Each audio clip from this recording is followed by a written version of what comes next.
evening, you're watching Estuary News. I'm Hugh Riches. In the headlines tonight, police investigate the death of a woman in Hull. Hull's oldest swimming baths closes their doors for the last time, and tackling loneliness and social isolation in Scunthorpe. And later in tonight's programme, I'll be talking to Anne Winslow on paddling to Tranquility. And before that, I'll be talking to Joe Wood in this National Pet Month.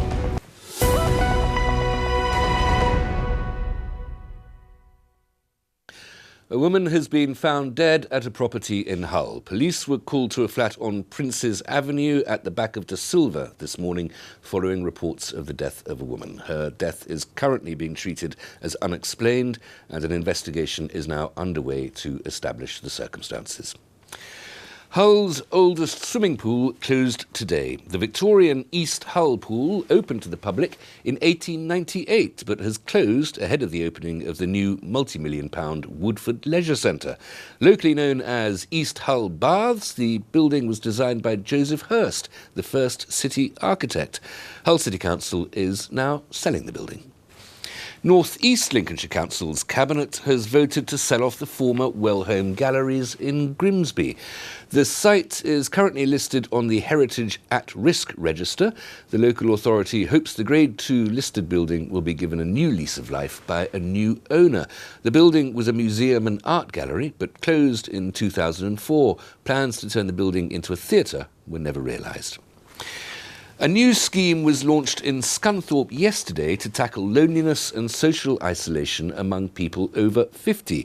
The Community Cuppa will enable people to make new friends and find out what's going on in their area over a cup of tea and a piece of cake. The project is being run by the charity Community Links and Lincolnshire Co-op, and it'll be rolled out to other areas this month.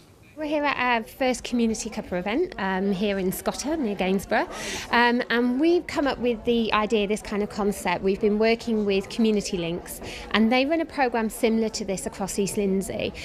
We heard about it, and it's basically about tackling loneliness in the most simplest of form by getting people out of their houses, inviting them to come for a cup of tea and a piece of cake, meet neighbours and find out what's going on in their local community.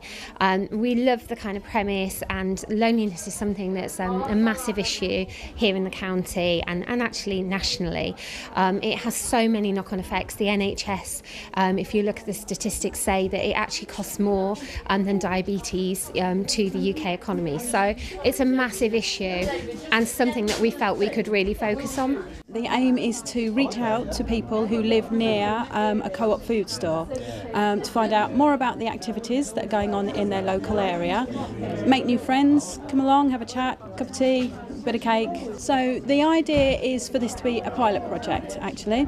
So we are going to be holding 5 events in each of the areas. So Scotter is one of the chosen areas. So we've got an event in April, then we will have another event in June, July, and then September and October. Because although in villages like this, there's a lot of things going on maybe in the background, and they might advertise them.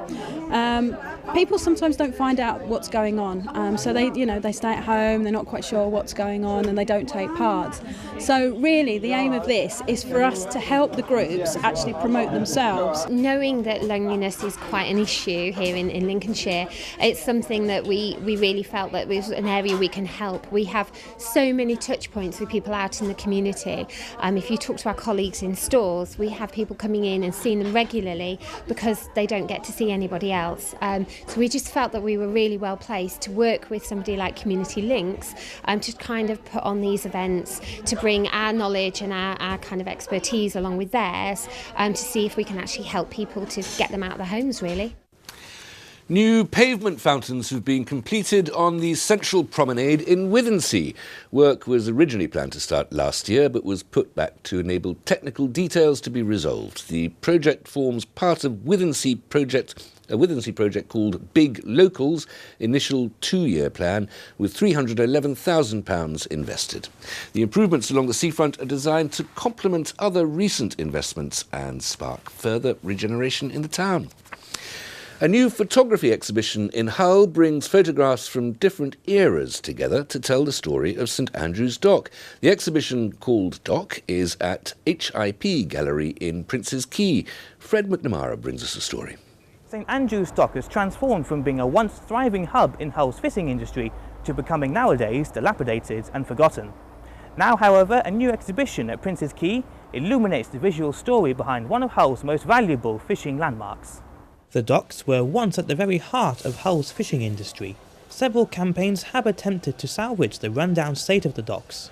Photographer Will Slater says the campaigns were the inspiration in bringing this exhibition, named Dock, to life. Well, I mean, I'd never seen the old photographs. The photographs of the modern photographs we took before I'd even thought of this exhibition. They kind of come from our own archives. So it was actually, that's how I know the docks, and I think how a lot of people from Hull think of the area. So it was actually looking at the old photographs that was the strange part. That was the biggest contrast. It was like looking at a different place entirely. It's very easy to find photographs of the docks on the internet, but you've no idea who's taken them, who owns them, or it's very difficult to find a decent enough quality for a gallery as well. I got lucky in that I happened across a chap named Jerry Thompson, who's very interested in Hull's fishing heritage. He used to work on the docks. So he has this massive library of images that we were able to use. We're essentially showing his personal collection. So we've then got a lot of images from a chap called Peter Marshall, who photographed a lot of Hull and other cities, but he did a lot in Hull in the late 70s and early 80s, and that's shown just after the dock had closed. And the contrast between sort of the 70s and the 80s, when it just before it closed and just after it closed, is huge.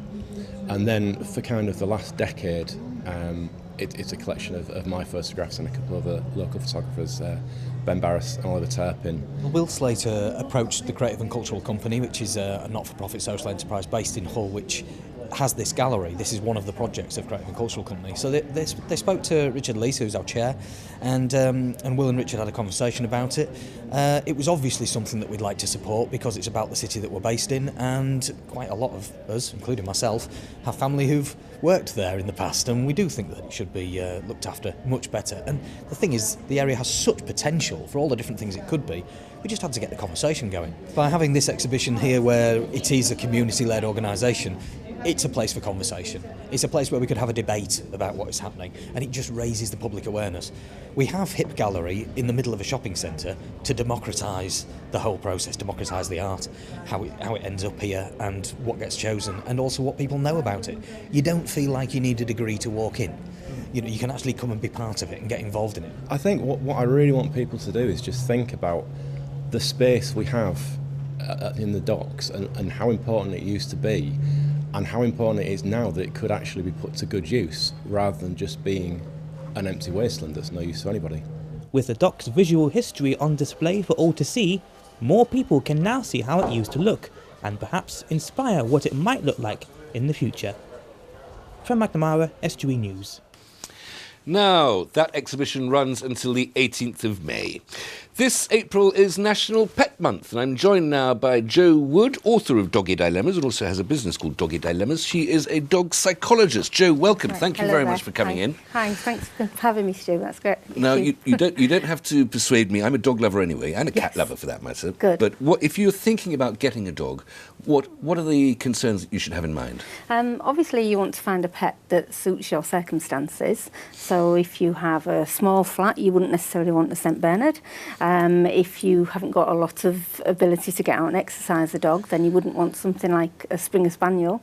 So finding a dog that suits your own needs, really. One nice place to look, especially with it being National Pet Month, is a rescue centre.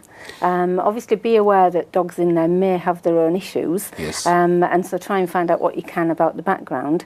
But again, people like myself who do dog behaviour are there to help if you do get a dog that's got a few problems. Also, if you're getting a puppy, if you're thinking of getting a puppy, think long and hard about the commitment that you're making, because a puppy can last 16 years. It's a bit like having a child, really, and seeing them right through school. Oh, so it's much not an more instant pleasing than thing. have a child. Yes. Well, I might be inclined to agree with you there, yes. Of course, with puppies, of course, the first thing to do is puppy training. There's house training to start off with, but other aspects of that as well. That's it. Things like bite inhibition. You know, puppies obviously have a tendency to bite. They've got very sharp teeth. Be conscious of that around children. That's just curiosity, though, isn't it? They just want to feel and it is, sense and obviously everything. they're teething in the same way that babies would bite, really. The key is to giving them the right thing to bite, so give them the right toys. If a puppy nips your hands, you should let out a little yelp and sort of walk away. Try not to battle back with the puppy because it'll just fight you off and it will keep coming back for more then. And it becomes a game, doesn't it? It does, it becomes a game and you're rewarding it then. Never hit them. Nope, never hit them. There's no need to hit them ever. The best form of punishment for a dog, really, is to just turn your back and walk away. Yep. Yeah, Okay. that's it. The most difficult aspect of training, I've always found, is to get them to come when you call them. Right, okay. And if you can't trust them to do that, then you can never let them off the lead. Exactly, and where people make a huge mistake there is the dog runs off, they finally catch the dog and they tell it off. The dog then thinks, well, I was right to keep away then. So the idea is to really reward the dog when it comes back to you, but start that in the home, start in one room. Dog psychologist, how does that work? You get the dog on the couch, he tells you that, you know, he's had a traumatic puppyhood and, you know, he's in love with his mother or something. And That's it, they lay back and tell me all the problems. No, I wish it was that simple. No, it's often the owners, if I'm honest. It's the owner that needs the help. Oh, really? Yes. Okay. Yeah. Doggy Dilemmas, is that available, that book, if people want to read it? Yes, it is, thank you. My book, Doggy Dilemmas, is available on Amazon. You can get it on Kindle or paperback. And hopefully people would like to have a look at that and enjoy it. Jo, thank you very much for coming in. Thank you. Join me after the break. Jack will bring us a roundup of all the latest sports news, and Anne Winslow will join me to talk about paddling to tranquility.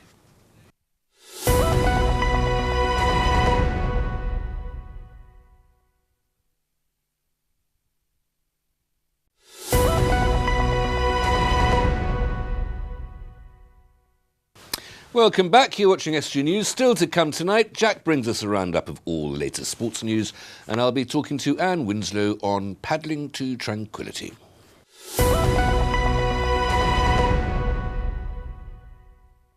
A new dance class has been set up in Hull for people with Parkinson's disease. The weekly sessions will take place at the Hull Truck Theatre. They'll be run by 10-foot dance company and gymnastic coach Pauline Phillips.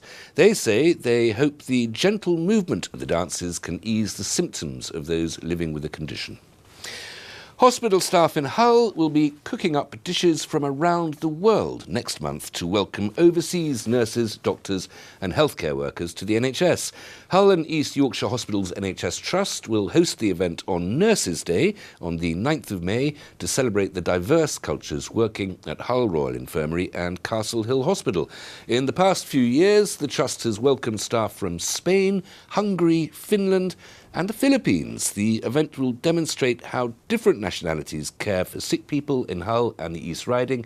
It'll be held at the Nightingales restaurant at Castle Hill Hospital. Hull Independent Cinema is bringing the Yorkshire Silent Film Festival to Hull. There'll be 3 screenings in May with a documentary film from 1918 telling the story of Sir Ernest Shackleton's attempts to cross Antarctica in 1914 to 1916, a celebration of 250 years of circus with footage of late Victorian and early Edwardian performances, and the Harold Lloyd silent film comedy Speedy from 1928. All the films will be accompanied by live music with Hull regular Johnny Best, joined by leading American pianist Donald Sossin and percussionist Trevor Bartlett. The festival starts on Friday the 25th of May at 7 p.m. at Hull Truck Theatre. Lindsay Lodge Hospice in Scunthorpe is gearing up for its first annual community art exhibition and sale. The event will feature work by local artists and photographers and contains nearly 200 works of art. Exhibitors at the event will be donating proceeds from their sales of their work to Birmingham Road Hospice, which provides specialist palliative day and inpatient care for people living with life-limiting illnesses in North Lincolnshire. The cost of running Lindsay Lodge Hospice in 2018 to 19 will total £3.3 million. The event takes place at Scorby Village Hall on the 28th and the 29th of April.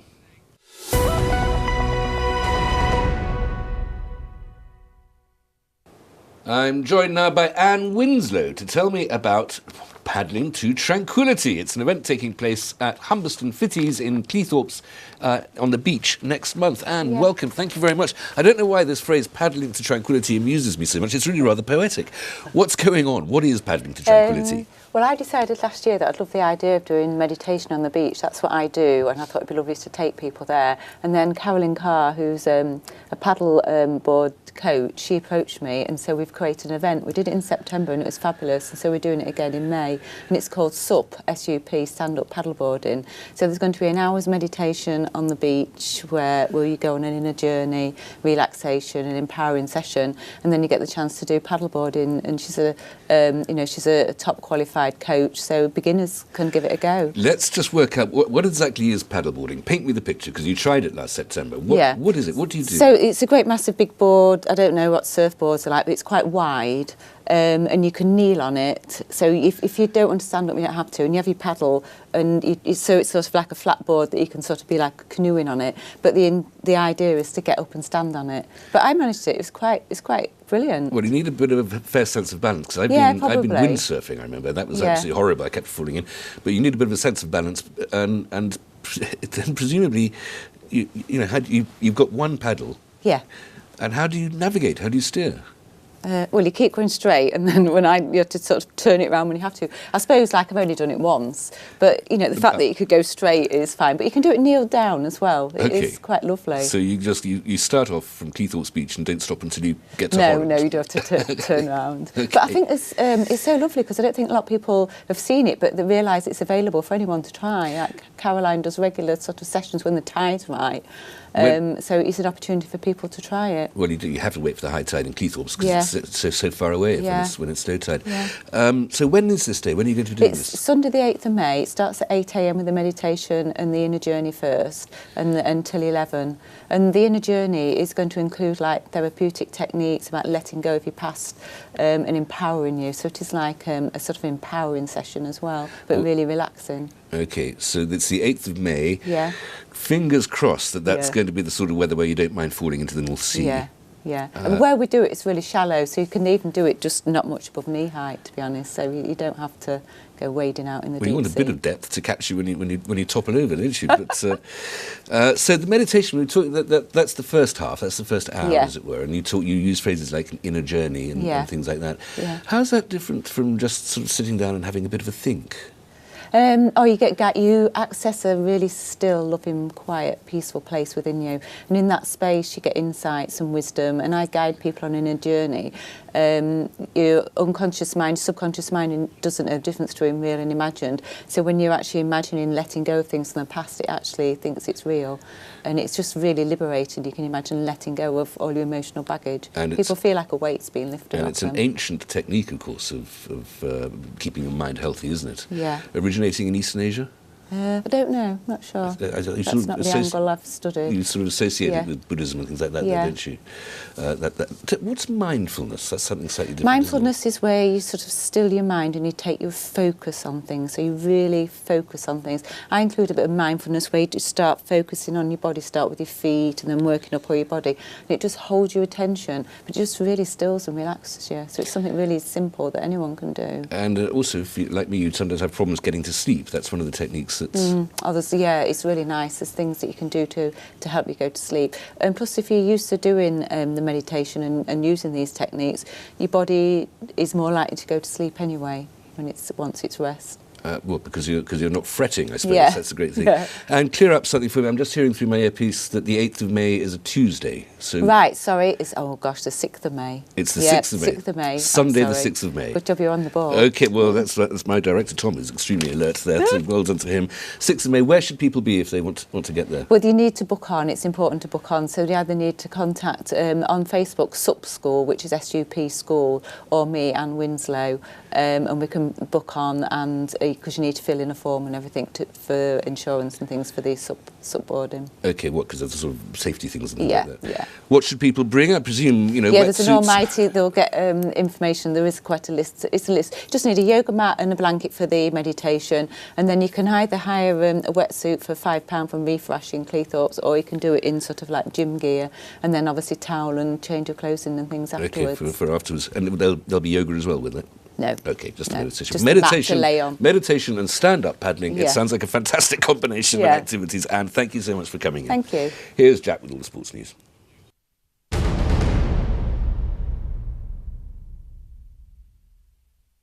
Hull City eased off the threat of relegation in style last night. The Tigers thrashed Burton Albion 5-0 at the Pirelli Stadium to all but confirm their place in the Championship next season. Liverpool loanee Harry Wilson set City on their way, scoring after just 5 minutes. It's his 5th goal for the club. David Myler and Will Keane were also on target, with Myler converting a second penalty in 3 games. Kamil Grosicki was the star man on the night, scoring twice as City ran rampant down in Staffordshire. The Polish international was at the heart of all things good for Nigel Adkins' side, as he looked to see it a place in Poland's World Cup squad this summer. And that emphatic win moves Hull City up to 17th in the table, 10 points clear of the relegation zone with 4 games remaining. Moving on, and Scunthorpe United have announced they've offered one of their trainee players professional terms. Second-year apprentice George Horshaw has signed on for the Iron for his first professional contract with the club. The 18-year-old midfielder originally joined United in November 2011 at under 12 level and made his senior debut in the Checkatrade Trophy against Leicester City earlier on in the season. Meanwhile, the club have also confirmed that fellow second-year trainee David Alasson will depart the club at the end of the season. The 18-year-old Norwegian was one of 8 scholars inducted with the Irons Academy back in May 2016, signing a 2-year apprenticeship. A striker by trade, he joins 5 other youth players who were told back in February that they wouldn't be offered terms with the club. And finally, Hull FC head coach Lee Radford has confirmed that star player Fetuli Talanoa will be available against Widnes tomorrow night. The informed winger suffered a calf injury against St Helens last time out, but Radford said he'll take part in tomorrow's Super League clash. Talanoa currently tops the Super League's try-scoring charts, registering an impressive 11 tries in FC's 10 games so far this season. And that's all for today's sport. Back to Hugh in the studio.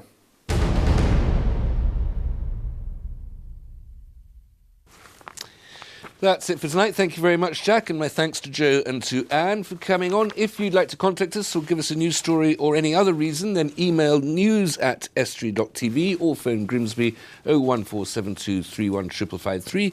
Facebook and Twitter also available, of course, or you can write to us at Estuary TV, Nuns Corner, Laceby Road, Grimsby, North East Lincolnshire, DN 34 5BQ. Until tomorrow, from all of us here, good evening.